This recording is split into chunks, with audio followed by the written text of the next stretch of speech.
बिस्मिल्लाहिर्रहमानिर्रहीम। अस्सलाम वालेकुम नाज़रीन। हज़रत यूसुफ़ अलैहिस्सलाम को दरियाए नील में क्यों दफन किया गया, आज आप इस वीडियो को पूरा देखकर ये जान लेंगे कि हज़रत यूसुफ़ अलैहिस्सलाम को दरियाए नील में क्यों दफन किया गया। हज़रत यूसुफ़ के किस्से को कुरान करीम की सूरह यूसुफ़ में बयान किया गया है। हज़रत यूसुफ़ के किस्से को कुरान करीम की सूरह यूसुफ़ में बयान किया गया है और इस सूरत की पहली आयत में इस किस्से को सबसे अच्छा किस्सा करार दिया गया है।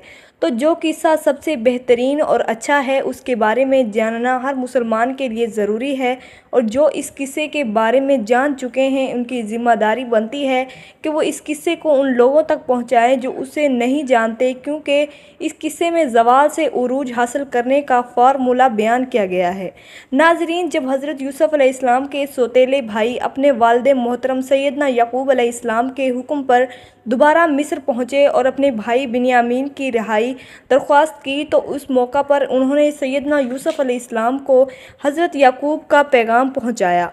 जब यूसुफ़ अलैहिस्सलाम ने अपने वालिद मोहतरम का ख़त पढ़ा तो ज़ारो कितार रोने लगे, जिसके बाद उन्होंने अपने भाइयों को बताया कि वो यूसुफ़ हैं जिसे वो बचपन में कुएं में फेंक आए थे। ये सुनकर उनके भाइयों ने उनसे मुआफ़ी मांगी तो हज़रत यूसुफ़ अलैहिस्सलाम ने उन्हें मुआफ़ कर दिया और अपने भाइयों से कहा कि तुम ये कुर्ता घर लेकर जाओ और अब्बा जान के चेहरे पर डाल दो तो उनकी बिनाई वापस आ जाएगी। तुम सब लोग सब घर वालों को साथ लेकर मेरे पास वापस मिस्र आ जाना। ये सुनकर सैयदना यूसुफ़ अलैहिस्सलाम का बड़ा भाई यहूदा कहने लगा कि ये कुर्ता मैं लेकर जाऊंगा, क्योंकि मैं यूसुफ़ अलैहिस्सलाम का बकरी से खून से रंगा कुर्ता मैं ही ले गया था, जिससे मेरे बाप को तकलीफ़ हुई थी। आज जब मैं ये कुर्ता लेकर जाऊंगा तो यकीनन वो मुझसे बहुत खुश होंगे। यहूदा यूसुफ़ अलैहिस्सलाम का कुर्ता लेकर खुशी खुशी मिस्र कनान की तरफ रवाना हुआ। हज़रत यूसुफ़ अलैहिस्सलाम ने अपने भाइयों के साथ अपने वालिद मोहतरम और सब ख़ानदान को लाने के लिए 200 सवारियां भी भेजी। यहूदा जैसे ही सैयदना यूसुफ़ अलैहिस्सलाम का कुर्ता लेकर मिस्र से कनान की तरफ रवाना हुआ तो उधर कनान में सैयदना याकूब अलैहिस्सलाम को अपने लख्ते जिगर और जान से प्यारे बेटे हज़रत यूसुफ़ अलैहिस्सलाम की खुशबू महसूस हुई। सैयदना याकूब अलैहिस्सलाम कहने लगे कि अगर तुम मुझे ये ना कहो कि बूढ़ा सटिया गया है तो मुझे तो यूसुफ़ की खुशबू आ रही है। तो हज़रत यूसुफ़ अलैहिस्सलाम के पोतों ने कहा, तो अब आप इस पुरानी बात पर पड़े हुए हैं, भला कहाँ यूसुफ़ और कहाँ उनकी खुशबू। तो जब बरादरान यूसुफ़ उनका कुर्ता लेकर घर पहुँचे और अपने वालिद मोहतरम के चेहरे पर डाला तो उनकी आंखें दुरुस्त हो गईं और उनकी रोशनी वापस आ गई। जिस पर सैयदना याकूब अलैहिस्सलाम ने कहा, क्या मैंने तुमसे नहीं कहा था कि अल्लाह ताला के बारे में जितना मैं जानता हूँ तुम नहीं जानते। फिर याकूब अलैहिस्सलाम ने तहज्जुद में अल्लाह ताला से अपने बेटों की मुआफ़ी की दुआ की और आपकी दुआ की वजह से तमाम बरादरान यूसुफ़ की बख्शिश हो गई और अल्लाह ताला ने खुशखबरी सुनाई कि आपके बेटों के गुनाहों को आपकी दुआओं से मुआफ़ फरमा दिया गया। फिर हज़रत याकूब अलैहिस्सलाम ने अपने लख्ते जिगर सैयदना यूसुफ़ अलैहिस्सलाम के मुल्क मिस्र जाने की तैयारियां शुरू की। हज़रत याकूब अलैहिस्सलाम के ख़ानदान के कुल 72 या 73 आदमी थे जो मिस्र रवाना हुए। जब हज़रत याकूब अलैहिस्सलाम का काफ़िला मिस्र के करीब पहुंचा तो हज़रत यूसुफ़ एक अज़ीमुल शान जलूस के हमरा आपके इस्तकबाल के लिए आए। इस जलूस के दोनों तरफ मिस्र की अवाम बाअदब खड़ी थी। तो इतने में हज़रत जिब्राईल अलैहिस्सलाम तशरीफ़ ले आए और आपने सैयदना याकूब अलैहिस्सलाम से फ़रमाया कि ए अल्लाह ताला के नबी, ज़रा सर उठाकर आसमान की तरफ भी देखें। आप खुशी में शिरकत के लिए फ़रिश्तों का हुजम गफ़ीर भी हाज़िर है और इनमें वो फ़रिश्ते भी शामिल हैं जो आपके गम में आपके साथ रोते रहे। इसके बाद सैयदना याकूब अलैहिस्सलाम अपने फ़र्जंद हज़रत यूसुफ़ अलैहिस्सलाम से मिले।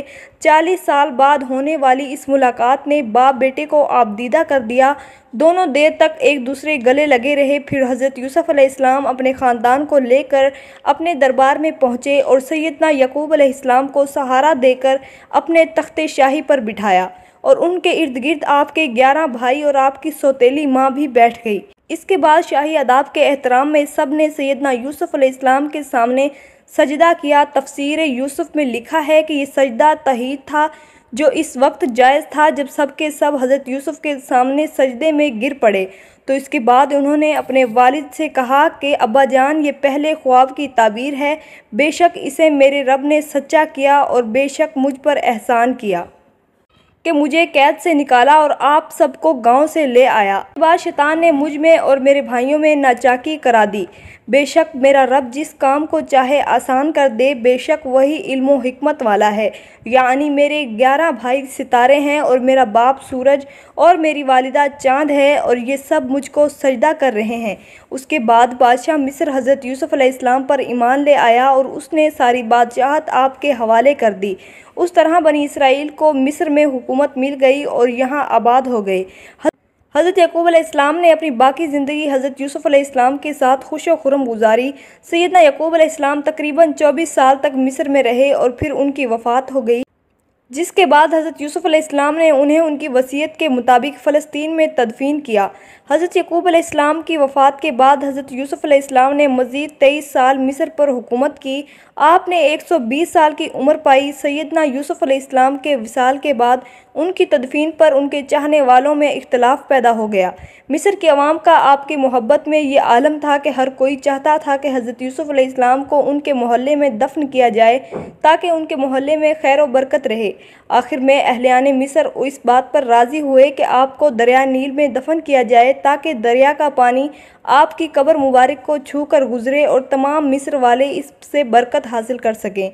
اس لیے آپ کا جسم مبارک کو سنگ مرمر کے صندوق میں بند کر دیا اور دریائے نیل میں دفن کر دیا گیا۔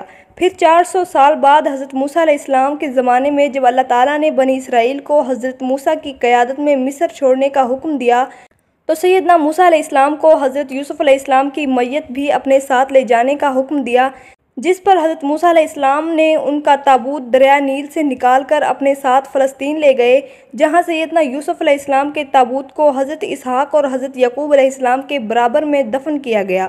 یہ تھا وہ قصہ جس کو اللہ تعالیٰ نے احسن القصص کہا ہے۔ بے شک اس قصے میں تمام انسانوں اور بالخصوص مسلمانوں کے لیے بڑا سبق اور عبرت ہے۔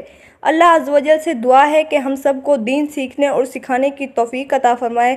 دوستو، امید کرتی ہوں کہ آپ کو یہ ویڈیو اچھی لگی ہوگی۔ اگر اچھی لگے تو اسے لائک کریں اور میرے چینل کو ضرور سبسکرائب کریں۔ اسی طرح کے قصے اور واقعات کے لیے شکریہ۔